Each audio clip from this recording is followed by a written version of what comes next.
చాలామంది మార్నింగ్ నుంచి మాధురి గారిని లైక్ నాగార్జున గారు చాలా తీవ్రంగా ఖండించారు. చాలా స్ట్రాంగ్‌గా యూనో ఆమెని పాయింట్ ఔట్ చేశారు. అడ్రెస్ చేశారు ఆమె ఇష్యూస్ అని వచ్చింది గానీ, బట్ యాక్చువల్‌గా మనకి ఎపిసోడ్‌లో అంత స్ట్రాంగ్‌గా వార్నింగ్ ఇచ్చినట్టుగా తన బిహేవియర్, తన మాట తీరు కొంచెం చేంజ్ చేసుకుంటే ఆమెని ఆపలేరన్న మాట అయితే వచ్చింది. కానీ అంతకంటే యూనో ఏమీ రాలేదు.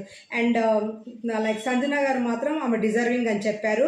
బట్ దివ్య మాత్రం ఆమె డిజర్వింగ్ కాదని చెప్పారు. ఆమె పవర్ మాత్రం తీసేసుకున్నారు. అప్పుడు ఆమెను అడిగినప్పుడు తను డిజర్వింగ్ అని చెప్పింది.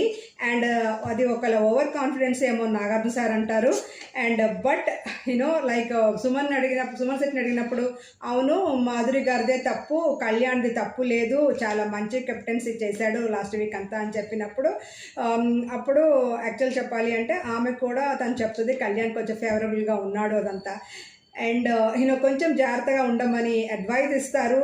అండ్ అందరూ రాత్రి గుసగుసలు చెప్పినప్పుడు 200% కరెక్ట్ మీరు, బట్ నేనున్న మీ సిచ్యువేషన్ నేను అలాగే చెప్తారు. బట్ మీ వే ఆఫ్ కొంచెం రిక్వెస్టింగ్గా చెప్తే బాగుంటుందంటే నేను ఎప్పుడు కమాండ్ చేయటమే కానీ నేను ఎవరిని రిక్వెస్ట్ చేయంటే అప్పుడు ఇది మన ఇల్లు కాదు కదా, మీ ఇల్లు కాదు అని చెప్తాడు. అండ్ చెప్తారు I mean to say small change చేయాలి, మిమ్మల్ని పట్టుకోవటం ఎవరు లేరు, పట్టుకునే వాళ్ళు ఎవరు లేరు అని చెప్తారు. సో అదే నేను చెప్పేది. తాను మాధురి గారు కొంచెము తన మాట తీరు చేసి అందరు రెస్పెక్ట్ ఇస్తున్నారు ఆమెకి డెఫినెట్గా మేడం మేడం అంటూ, తాను ఇంక కొంచెం స్వీట్గా ఆ రెస్పెక్ట్ నిలుపుకునేటట్టుగా ఉంటే మాత్రం డెఫినెట్లీ ఆమె ముందుకు వెళ్ళే కంటెస్టెంటే. Because she is capable.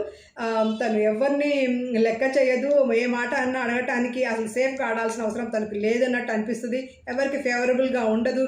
So me opinion ఏంటో తెలియచేయండి.